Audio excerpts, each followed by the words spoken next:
Yeah. Basecamp. How's it going? Technical stuff. Yeah. And that's what we're going to talk about. That's a whole different energy for a second there. So, Jason, fried. You know what fried means? I know it's fried, but it's fried. It's fried. Fried. Yeah. Do you know what it means in Dutch? No. No. Well, you got to go to like one of the snack bars and say, "I'm Jason fried Is that with right? mayonnaise." Should I not do that? No, you should. Okay. Yeah. So fried is like what is it? Like fries.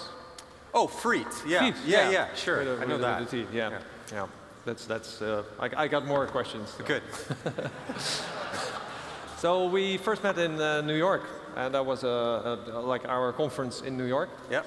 Which was a lot of fun. I spoke to you there, and I remember one of the things that came out of that, I think it became a trending topic, is the pricing strategy you had. Yeah. Do you remember that? Yes, I do. Of yeah, course. I don't think people heard it. Can you maybe go back to that moment ask again? pricing? Ask pricing. Ask yeah. pricing. Yeah. Can you explain what the ask pricing? Sure. Well, you asked me, I think it was you asked me how we came up with our prices for Basecamp. And I said we pulled them out of our ass. And that became ask pricing. Ask pricing. And so that's what we follow for pricing, is we do ask pricing. Yeah. And it's worked out pretty well. And I encourage others to ask price as much as you can. It works. It still works. It still does. You launched Basecamp 3 a couple of months ago. How's it going? Very good so far. So every 4 years or so, we launch a whole new version of Basecamp. And 3 is the third version we've launched. And we do that to force ourselves to make something new, brand new, every 4 years. Otherwise, you can get complacent. It's really easy to fall into the patterns of getting too comfortable. So we force ourselves out of that. And it's been doing really well so far. Really, really well. And how do you get something like that through the company? How many people work at the company now? About 50 people. 50. 50. Yeah, and are they excited when you're just done and you're like, hey, we're going to throw everything away and start all over? Well, the thing that's nice about starting over is that we get to use new technology, new ideas, and new design concepts. And after a while, people get a little bit tired of what you're working on. And so every 4 years, you get to start over again. And that is exciting. It's frustrating sometimes, too, because you sort of have to move on from what you were used to. But the alternative is worse, I think, which is just standing still and getting tired and just working on the same thing for too long. There's only so much you can optimize things. If you want to make a big leap, you need to start over occasionally. So that's what we do. All right. So you're not the CEO, right? Or are you the CEO? I'm the CEO. You are the CEO. Yeah. I knew that because it's in my it's in your notes. book. Yeah. I'm not looking at the notes. So that made me forget my real question. I actually really forgot the question. Okay, that's fine. But I wanted to ask. No, I remember it. Yeah. Okay. So you write a lot, and you're the CEO, and you're the co-founder, right? Yes. Yeah, I got that right. So, what are you more, like a writer or the CEO? Because you write a lot. Yeah, I do. I think of myself more as an editor, and I think that's really the job of a CEO is to be the editor, which is you look at the stuff the company's working on collectively, and you help tighten it up and trim it up, and you're not making anything yourself anymore, but you're helping others do the best work they possibly can. And so I think that's the job of an editor. And I didn't really realize the job of an editor before I started writing.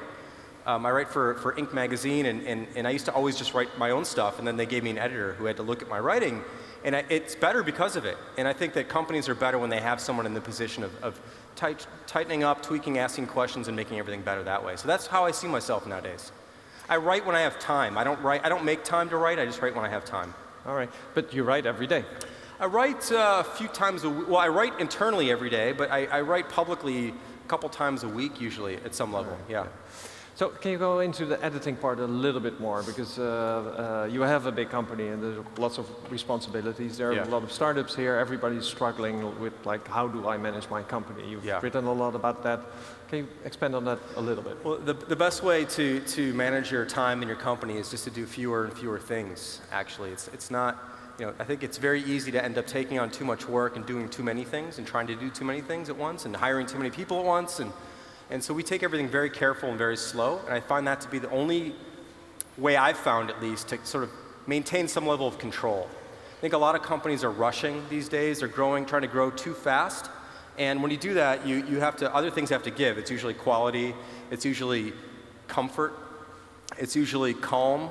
A lot of those things start to give, and I'm a fan of those things, so I don't want those to go away. So I'm careful that way. Yeah. I think. Do you also take naps at the company? Was that you? Take what? A nap. every now and then? Naps? No, No, we don't. Because but I we remember should. you should. Yeah. We should. I actually think there should be. Well, I think there's two things that should be happening more at companies. People should have time to think, and that seems like a ridiculous idea that people should have time to think. But people don't have time to think today. They go to work and their days are full of stuff. Very little of it is actually doing the work. It's all the stuff around the work.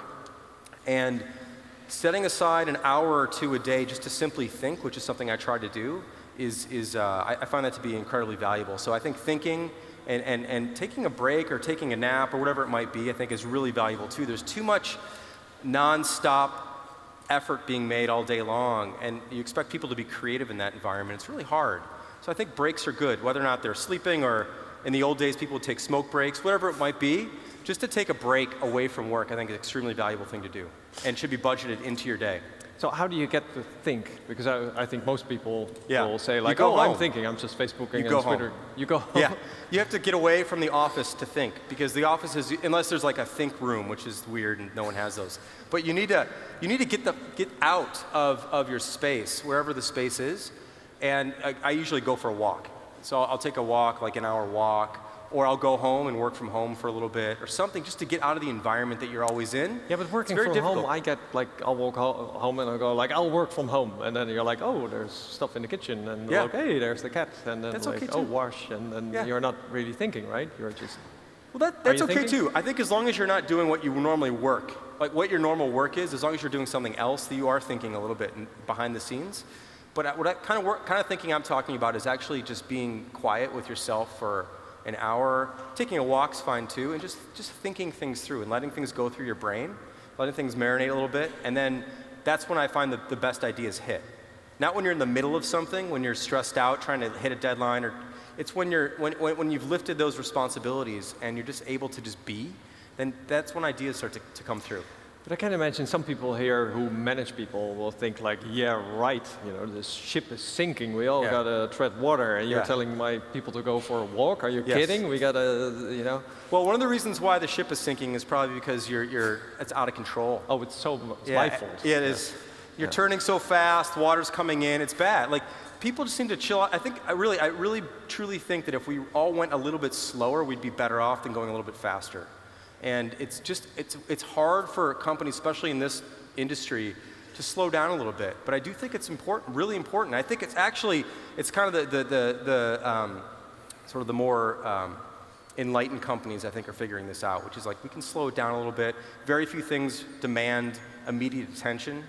Like, let things take some time, take a day or two to get back to people versus like trying to get back to people instantly all the time. I think that kind of stuff really ends up, it filters out, it helps you avoid making rash decisions about things that you don't need to really pay much attention to. And if those things just fall out of your head, then they weren't that important anyway. So I think it's really important to just to give things time. Give things a little bit of time. That's very different from, like Gary Vee was here a few days ago. Yeah, Gary, yeah. Not a few days ago, no. It feels like Yesterday. a few days ago. It Yeah. was yesterday. Yeah. That's so weird. Anyway. Well, I love Gary. Gary and I have different points of view on that. But we Yeah. have the very same point of view on building sustainable long businesses that are here for the long term. And I think if you're going to build something for the long term, calmness, a sense of order, a sense of control, a pace that's sustainable, that's really what's required for the long term. I think if you're running 100 miles an hour all the time, you're going to get tired. There's just no way around that. And you can burn other people out, and you can feel like you can, as long as you can fill up with more and more people who you're burning out, then you're fine. But I care too much about people to do that. I don't want to burn people out. That's a terrible thing to do to somebody. And let's talk about that for a second then, because I heard a couple claps. Thank you for that. Did somebody clap? Hey! Don't burn people out. I'm doing this like you can hear me better, but That's great. I'll write that down, because Yeah. that's what I do now. How happy are you, and how important is it for you, like the people in your company to be happy? happy? Happy. Well, I feel really happy. I think there's been times in my career where I wasn't happy, and there are days when I'm not happy. But for the most part, I'm very happy with where I'm at now, what we're doing now. And I certainly hope that the people in my company feel the same way. You don't ever really know. You can do your best to find out. And create an environment where people can do great work and feel like they're intellectually satisfied. I think that helps for people to be happy. It's an ingredient towards happiness, I think, is feeling fulfilled intellectually. So we try and create that environment and not try to tire people out, stress people out, not try to shoot them up with anxiety, but just do the opposite things. I hope that helps. Yeah. Yeah. So we're all looking at technology, and I think the whole audience is interested in technology and how it's changing. Sometimes I also get sort of a complaint from people who say, yeah, but you're building the next Twitter or something, which is sort of boring. It's not really helping the world. And I get the impression, like, well, every small change that makes people slightly happier will make the world a better place. Yeah. But how do you see technology helping people, making people happier? I think it generally doesn't make people happier. I don't think a lot of people really are that much happier. In fact, it seems like they're less happy. Due to technology. I think that there's moments when you can connect with human beings. So I think technology that helps you connect with other people in a genuine way can certainly make you happier. I've met lots of great people around the world that I never would have met, and that makes me happier. But day to day, I think technology is making us less happy. It's making us more reliant on it, and it's pushing us. I think more people in this room are more anxious today than they would have been 10 years ago. Because of the technology that's basically governs our work days. Can you be more specific? Like, what kind of technology are you thinking about? I think anything that makes everything instant. I think the closer we get to instant everything, the less happy we actually are. I don't think that we're very good at dealing with everything instantly as it comes to us. And so anything that has to do with messaging, anything that has to do with notifications, all these sorts of things I think are not making us happier or calmer at all. I think it's just the opposite. So I'm working hard in our company to think that through. And in our product at Basecamp, like what I want to be able to say to Basecamp customers is, if you use Basecamp through your company will be a calmer, more peaceful place to work, versus the opposite, which is a more hectic, rushed, anxiety-filled workday, which is, I think, what a lot of people experience today, and I don't think it's healthy or good. So I'm trying to push hard against that. Thank you. I actually think that there's going to be a bit of a revolution in this at some point here, where people are just going to say, fuck this. This is crazy. I am constantly being notified about everything. I'm also expected to do work. How can I do work when I'm not able to work? I equate this to sleep. If you think about, if you're sleeping and someone is bothering you every 15 minutes, none of us would say that person got a good night's sleep. Like, there's no way anyone in this room would go, yeah, that person got a good night's sleep being interrupted every 15 minutes. Yet we're being interrupted every 5 minutes, every 3 minutes at work. So how can we say we're getting a good day's work in if we're being interrupted that often? I just don't think that adds up at all. I think that a lot of people feel this way, but they feel like they're not allowed to do anything about it, and I want to help people do something about that, because I just think it's wrong. So you're not a big Snapchat fan? Snapchat? I think Snapchat, stuff like that's fine. Socially, it's fine, because it doesn't matter. Like, it's fine because it doesn't matter. And that's fine. That's what's great about it, actually. Yeah. That's like, it's relief, it's social, it's fun. But I think when work depends on these things and you're being constantly required to get back to someone immediately, when if you don't pay attention to something, you miss it, and then you're in trouble, or you feel like you're always trying to play catch up. Like, if that's what work is about, we're not doing the right kind of work if we feel like half the day is based catching up on things we missed. That is wrong. I just think it's flat out wrong, and so we're trying to push hard against that.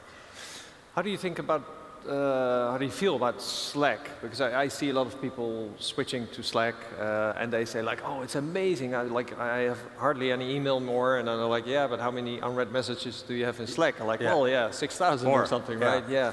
Well, so, I think that any tool like that, that elevates everything to real time and to fear of missing out, and to feeling like if I'm not paying attention while this is happening, I'm not going to participate later.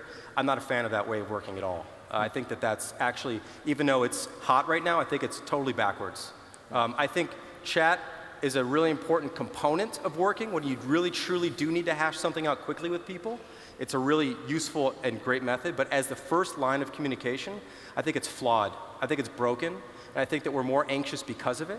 And anxiety should be the opposite of what we're trying to create, especially at work.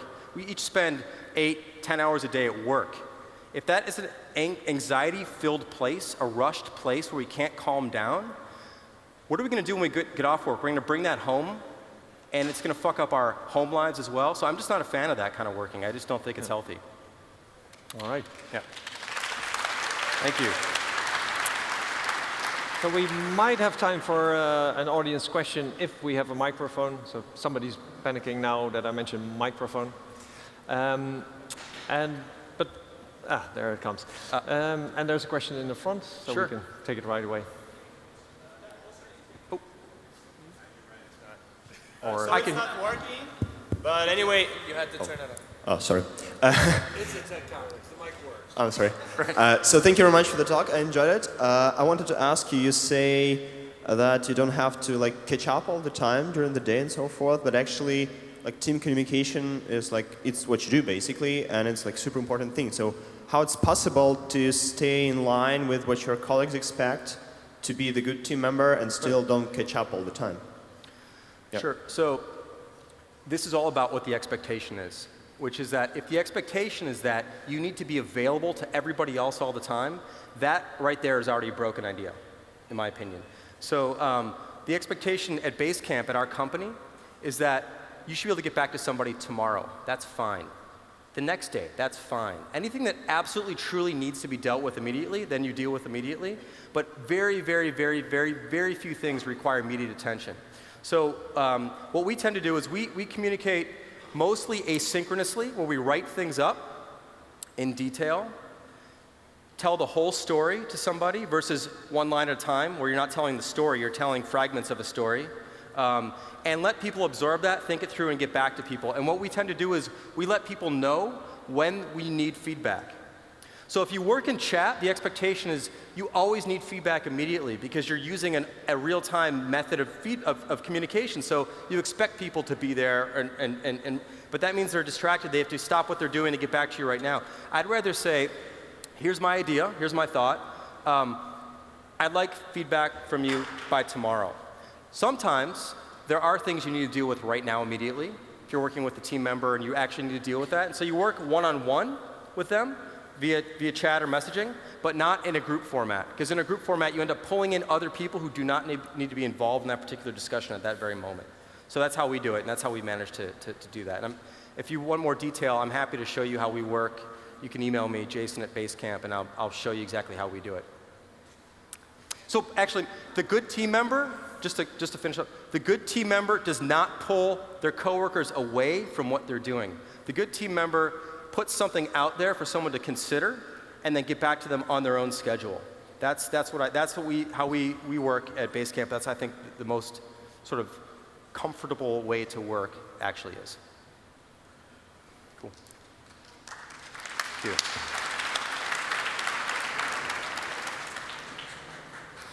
First of all, thank you very much for a very interesting discussion. I'm here. Okay. No, my question is, you are a really, really great productivity expert. So if you look back on 5 or 7 years ago, what were the most crucial changes in your personal productivity workflow that had the biggest impact, positive impact, and made you much more successful in your personal productivity? Yeah. Thank you. Sure. So I have no tips other than do fewer things. If you want to get things done, have less shit to do. That is how that's it. There's no other way to deal with it, all right? We create way too much work for ourselves that we think we need to do. The art of it is to figure out what really matters and get rid of everything else. And I'm still working on that. Like it's a lifelong pursuit. But really, truly figuring out what matters, what's worth doing, what's worth spending your attention on. I think your attention is the most valuable resource you have. Not time. Time's different than attention. Your actual full attention is extremely limited. You have less of that than you have time. And so I feel like the only thing you can do to guard that is to have less things to do or fewer things to do. So I've been working hard at just saying no. That's the thing I've been really working hard at. And I think that's the best hack or tip that I could give anybody is just get better at saying no. Yeah. There's a question here in the back. Hello, I just wanted to tell you that you have the most amazing customer support ever. Oh, thank you. And I'm sure that they don't use Basecamp for all the tasks because they wouldn't be so quick in that case. So my question is, do you use Basecamp in your company, and how do you use it? I mean, what's the best thing you can use from your software? Yeah, absolutely. So we use Basecamp all day, Basecamp 3. We build Basecamp, ever since Basecamp 1 in 2004, we built it for ourselves first. We are the #1 customer of the product. We always want to make sure we're building what we need, and then we find other people who are like us or who want to be like us and use the product the way we use it. So we use it, and actually our customer service team is probably the heaviest user of Basecamp. We don't use tasks or to-dos for keeping track of customer requests. We use Help Scout as the help desk system that we use. But we use Basecamp for all the internal communication around customer service, keeping track of who said what when, what the most important issues of the day were, some of the most sort of representative complaints of the product we put in the product for the product teams to have access to. So they are actually the biggest user in the whole company, but we don't track tasks that way. I actually think that people over-track tasks. I've met with a lot of people who are like, I don't want to use this, I want to use Basecamp.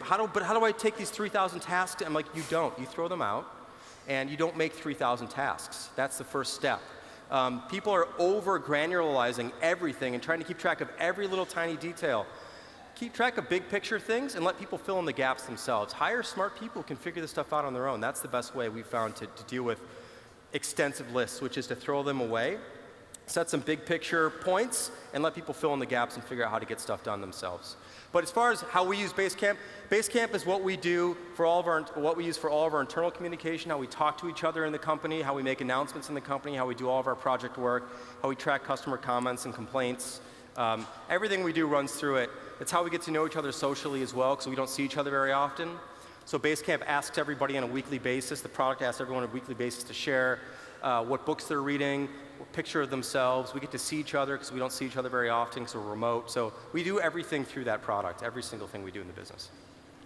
Jason, yeah? It's great that you say no so often. I'm glad you said yes to coming here. It's a pleasure to be here. Thank you very much.